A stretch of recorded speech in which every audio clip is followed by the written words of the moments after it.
Sosial mediada görürəm ki, insanlar tez-tez xaricdə yaşamağın ən əyləncəli, ən maraqlı tərəflərindən danışırlar. Təbii ki də bu da həmin həyatın bir hissəsidir. Yəni bunların hamısı onsuz da realdır, amma mən xaricdə yaşamağın çox da danışılmayan pərdə arxası tərəflərindən bu gün danışmaq istəyirəm. Yaşadıkca mən düşünürəm ki, görəcəyik nə doğrudur, nə yanlışdır və mən həmişə inanıram ki, Allah həmişə bizi olmalı olduğumuz yolda, olmalı olduğumuz yerə aparır. Bilər ki, siz də burada qalanda çətinlik çəkirsiniz, əziyyət çəkirsiniz, özünüzü təkis eləyirsiniz zaman-zaman.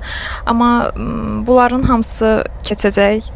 Bunların hamısı keçməyə də bilər. Bunlar keçməsə belə bunlarla başqa cür başa çıxma yolları öyrənəcəksiniz və əminəm ki, o öyrəndikləriniz də həyatınızda həmişə yaxşı bir təcrübə olaraq qalacaq. Biraz ola bilər cümləni qarışıq qurdum, amma videonu maşın təlimimdəki kurs müəlliminin sözü ilə bitirmək istəyirəm. Bakı burdadır da, qaçmır ki, istədiyiniz vaxt geri qayıda bilərsiniz. Əsas odur ki, yolun dadını çıxarın. Hələlik.